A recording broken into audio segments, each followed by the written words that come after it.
आप ठीक है?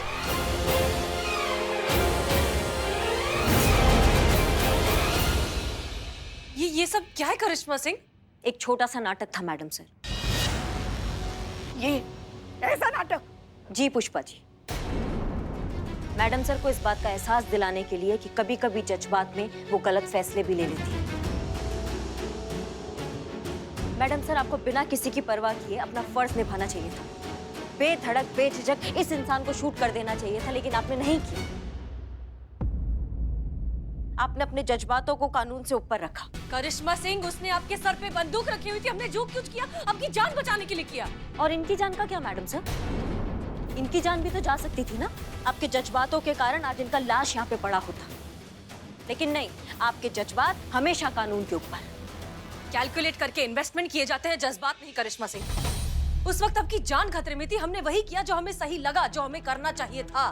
ताकि 100 लोग मर जाएं, बेकसूर लोग मर जाएं, उससे कोई फर्क नहीं पड़ता है। आपके जज्बात का झंडा हमेशा लहराना चाहिए। हमारा तो पता नहीं करिश्मा सिंह, लेकिन फिलहाल आप कुछ ज्यादा ही जज्बाती हो रही हैं। जज्बात में आकर वो गलती मत कीजिए जो हमने की। सबको साइड में रखिए और वो कीजिए जो एक होनहार और काबिल ऑफिसर को करना चाहिए, अपनी ड्यूटी। हमारा जांच पूरा हो गया है, थाने का सीसीटीवी फुटेज भी ले लेंगे। राजेश और सुरभि अपना बयान आज दर्ज कर देंगी। आप सबके सहयोग के लिए बहुत बहुत धन्यवाद। जय हिंद।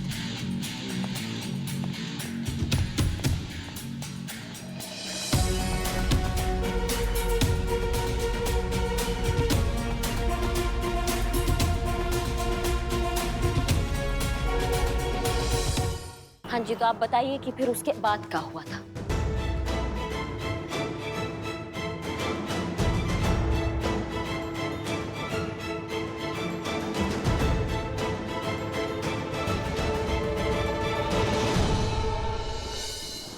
एसआई करिश्मा सिंह ने मास्टर जी और सुरेंद्र यादव की गिरफ्तारी पर अपनी जांच पूरी कर ली है और अपनी रिपोर्ट डिपार्टमेंट को सबमिट कर दी है। और ये रही वो रिपोर्ट।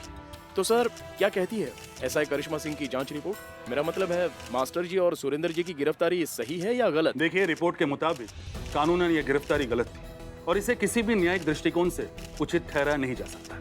अगर ये गिरफ्तारी गलत थी तो इसका सीधा सा मतलब तो यही हुआ ना कि मास्टर जी के खिलाफ महिला पुलिस की एक सोची समझी और योजनाबद्ध साजिश थी। तो क्या हम ये जान सकते हैं कि महिला पुलिस ने ये काम किसके इशारे पर किया? और सर, महिला पुलिस थाने की इस हरकत की वजह से पुलिस की छवि को नुकसान नहीं पहुंचेगा? मेरा मतलब है कि आम आदमी का तो पुलिस पर से भरोसा ही उठ जाएगा। देखिए, ये कोई साजिश नहीं है, गलती हुआ है जो नहीं होना चाहिए था। मैडम, आप ये पूरी बात विस्तार से समझाएंगी? देखिए, ये फर्जी गलत खबर किसी ने महिला पुलिस थाना पहुंचा दी थी कि जो लड़का है राजेश, उसकी जबरदस्ती शादी करवाई जा रही है। इसी सब को रोकने के चक्कर में ये पूरा ड्रामा हो गया है। हमने जो अपनी जांच पड़ताल की, उससे हमें ये समझ में आया कि मैडम हसीना मलिक जो है वो जरूरत से ज्यादा जज्बाती है, जिसके कारण ये घटना घट गई। अभी हम एक वीडियो प्ले करेंगे, वो देखकर आपको समझ में आ जाएगा कि हमारी बात जो है वो 100% सत्य है।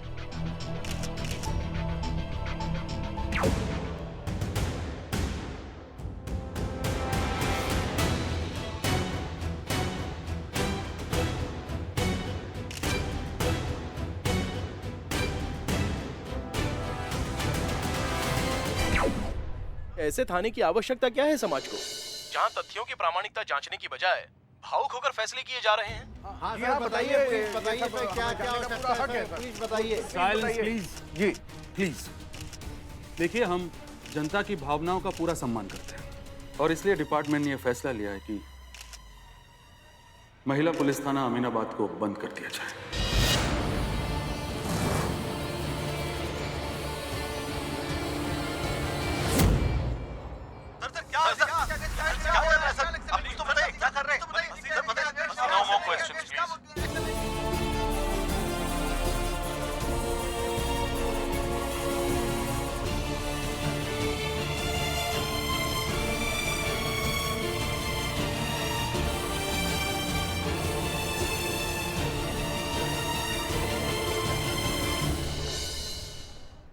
अनु भैया 1 मिनट, हमें आपसे कुछ बात करना है, बहुत जरूरी है हमारी। किसको बात करनी है? हमारी बहन करिश्मा सिंह को या एसआई करिश्मा सिंह को? ऐसा है करिश्मा सिंह को बात करना है। तो फिर सर कहिए ना। हाँ सर, हमें आपसे बहुत जरूरी बात करना है, हम बात करें। कहिए जल्दी। देखिए सर, हमने जो रिपोर्ट बनाया था महिला पुलिस थाने के संदर्भ में, उसमें सिर्फ जज्बात को अंडरलाइन किया गया है। ये पूरे टंटा में सिर्फ जज्बात को जिम्मेदार ठहराए जा रहे हैं, लेकिन ये गलत है। प्रेस कॉन्फ्रेंस में भी सिर्फ जज्बात के बारे में बात किया गया है और जो बाकी बातें थी उसको नजरअंदाज कर दिया गया है। इस स्टेटमेंट के आधार पर हमारा महिला पुलिस थाना बंद होने जा रहा है, ये गलत है। हमें डिपार्टमेंट से ऐसा उम्मीद नहीं था। देखिए करिश्मा,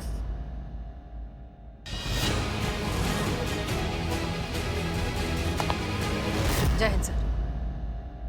जय हिंद। बधाई हो करिश्मा सिंह, क्या कमाल की रिपोर्ट दी है आपने। आपकी रिपोर्ट ने तो वो कर दिखाया जो महिला पुलिस थाने के बड़े से बड़े दुश्मन नहीं कर पाए। थाना ही बंद करा दिया आपने तो। आप खुश हैं? बहुत ही अच्छी तस्वीर रखी आपने अपनी रिपोर्ट में। नहीं मैडम सर, हमने वहाँ पे एक तस्वीर रखा है जो हमने पूरी ईमानदारी के साथ रखा है, ईमानदारी के साथ काम करके रखा है। अब डिपार्टमेंट उसको किस नजरिए से देख रहा है, उसमें क्या रंग भर के क्या आकार दे रहा है, इसमें हमारा कोई गलती नहीं है। वो डिपार्टमेंट का काम है, डिपार्टमेंट अपना काम कर रहा है, हमने अपना काम कर दिया। करिश्मा सिंह, डिपार्टमेंट कोई एक व्यक्ति का नाम नहीं है। डिपार्टमेंट का अर्थ है योग्य और अनुभवी लोगों का एक विराट समूह, बुद्धिजीवी लोगों का एक पूरा विभाग, जहां कोई भी फैसला अकेले नहीं लिया जाता।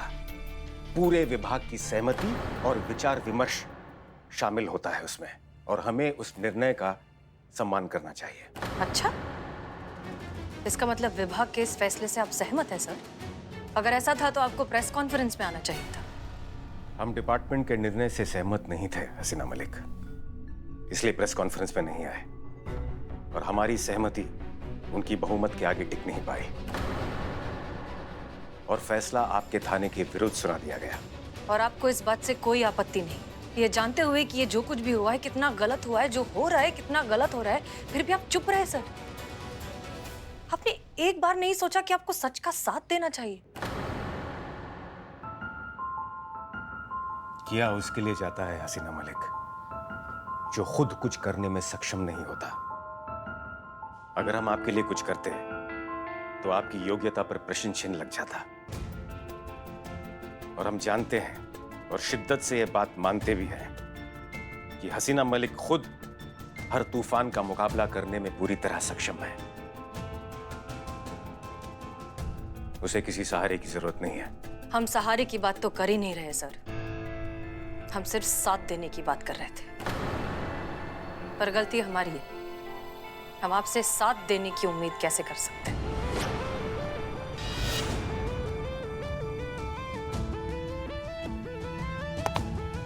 जय हिंद। हसीना जी 1 मिनट।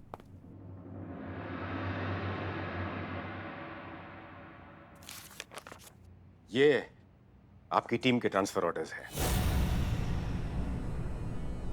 और हमने इन सभी ऑर्डर्स पर 10 दिन के बाद की तिथि लिखी है। जिनको जहां ट्रांसफर होना है 10 दिन के बाद ही होना है, और जहां तक हमने सुना है बनाने वाले ने तो पूरी सृष्टि 7 दिनों में बना डाली थी, ये तो फिर भी 10 दिन है।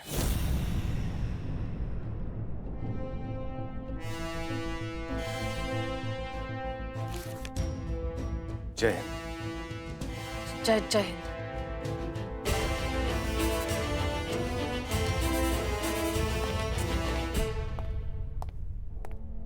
जहां तक हम हसीना मलिक को जानते हैं, इन्हें वक्त की कदर करना बहुत अच्छी तरह से आता है।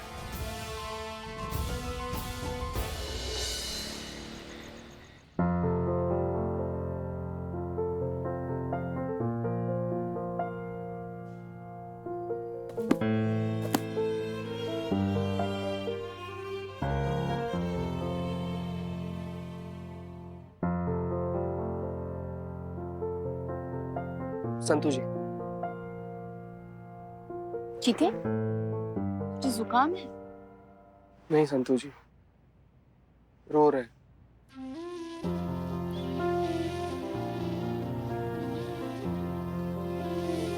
संतु जी, यहाँ से जाने के बाद आप हमको भूल तो नहीं जाइएगा ना? चीता भाई, चीता भाई, हम कह रहे थे कि अगर सरकार चाय पानी का खर्चा नहीं दे रही है तो भी कोई बात नहीं। चाय, नाश्ता, बिरयानी सब हम फ्री में खिलाएंगे। शेविंग और बाल भी बना देंगे। लेकिन ये थाना छोड़कर मत जाओ यार, ये सदमा हम बर्दाश्त नहीं कर पाएंगे यार। प्लीज चीता भाई, आप हमें छोड़कर मत जाइएगा। कोई कहीं नहीं जा रहा है, बेकार में परेशान हो रहे तुम लोग। और ये देखो, सामान भी पैक करना शुरू कर दिया। अरे भगवान पे बिल्कुल भरोसा नहीं है क्या?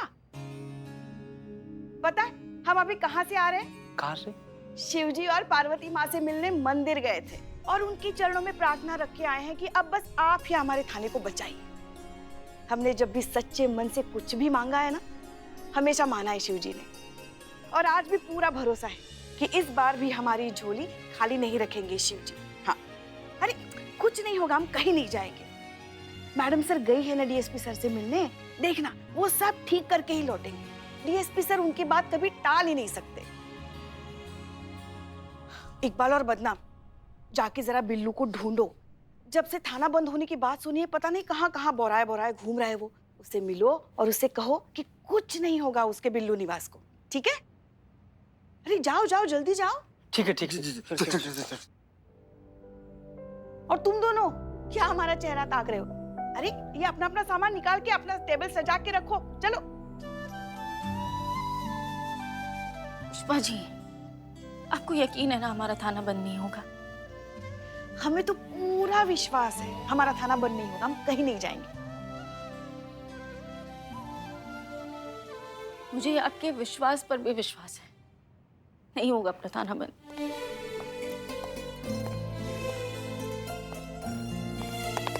जय मैडम। प्रशांत,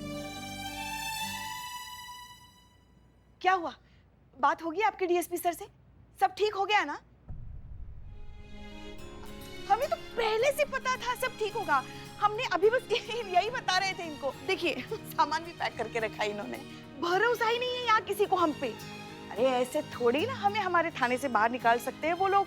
अरे हमारा थाना तो शान है, जान है हमारे लखनऊ शहर की। ऐसे थोड़ी ना आत्मा अपने शरीर से अलग हो सकती है। हम कहीं नहीं जाएंगे ना, सब ठीक हो गया है ना? डिपार्टमेंट मान गया है ना?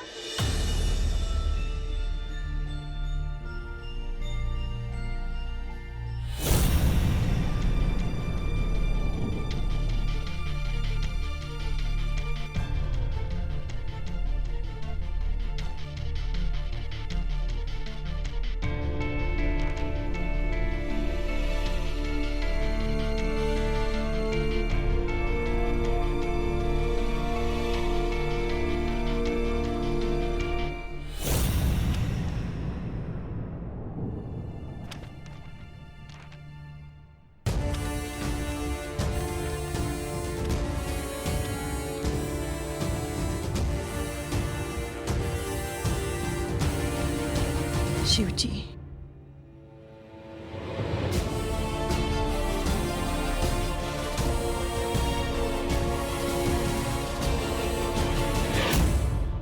हम सबका ट्रांसफर लेटर है। पुष्पा जी,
बुलाया मैडम से? हाँ, हमने आप सबको यहाँ इसलिए बुलाया क्यों?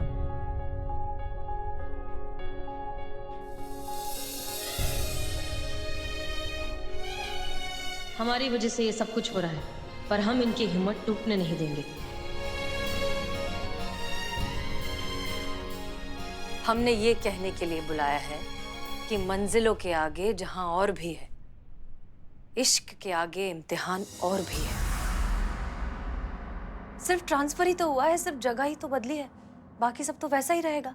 ये वर्दी वैसे ही रहेगी, और जहां वर्दी वहां ड्यूटी, और जहां ड्यूटी वहां हम। हम जानते हैं कि हम सब कहीं भी ट्रांसफर हो जाएं, लेकिन हम सबका काम तो वही रहेगा ना, कानून की हिफाजत, अन्याय के खिलाफ लड़ाई। और हम बहुत अच्छे से जानते हैं, आप लोग कहीं भी जाए आप ये काम बहुत अच्छे से करेंगे। सो चीयर अप। कभी कभी अपना घोंसला छोड़ना पड़ता है अपनी परवाज की जद नापने के लिए। इसे एक नई शुरुआत समझिए। हमारे अब्बू ना हमसे एक बात कहा करते थे कि एक काबिल इंसान कभी भी अपनी पोस्ट नहीं चुनता, एक पोस्ट अपने लायक काबिल इंसान चुनती है।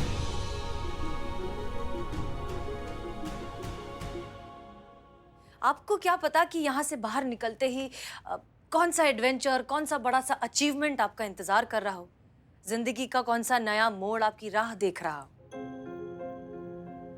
कभी कभी किस्मत को भी मौका दे देना चाहिए। पता है क्या, हमारे काम में ना दो चीजें तो एकदम गारंटीड है, पेंशन और ट्रांसफर। अब जो होना ही है, जो होता ही है और जो आगे होता ही रहेगा, उसको लेकर इतना परेशान होने की क्या जरूरत है।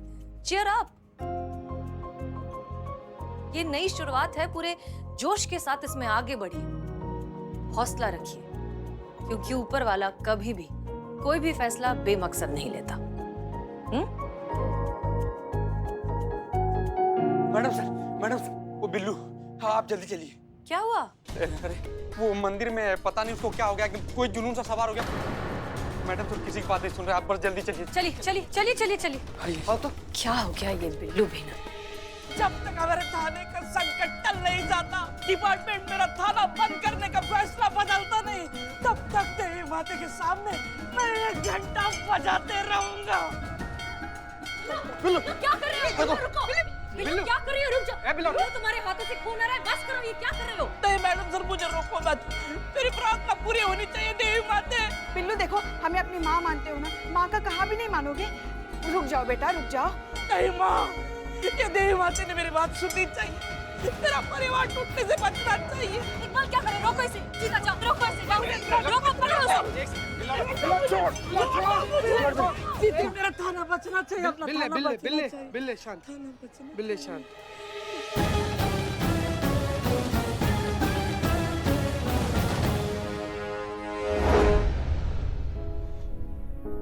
बिल्लू क्या है ये? ऐसा कोई करता है क्या? मैडम सर, पिताजी क्या होते हैं ये समझने से पहले ही पिताजी मुझे छोड़कर चले गए। जिंदगी क्या होती है ये समझने से पहले जिंदगी हाथ से फिसल गई। मैडम सर, मेरी आधी जिंदगी जेल में कटी और आधी दारू के अड्डे में। अंदर जेल का खाना और बाहर लोगों की गालियां। हे चोर, काले, उठाई गिरे, लावारिस। जिसको जिस गाली के लिए लायक लगता था वो देख के चला जाता था। लेकिन जिस दिन यहाँ इस थाने में आया, आप लोगों के बीच में आया, तो पहली बार खुद को इंसान महसूस किया। मैडम सर, आपने इस बिल्लू चंपत को इंसान बनाया, काले से बिल्लू द स्पाई बनाया। ये मेरा घर, ये मेरा परिवार, इसे छोड़कर जाऊं तो कहाँ जाऊं? अब ये मेरा घर मेरी आंखों के सामने टूट रहा है, ये मेरा परिवार बिखर रहा है मैडम सर।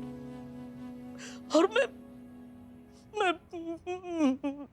कुछ नहीं कर पा रहा हूँ, कुछ नहीं कर पा रहा हूँ।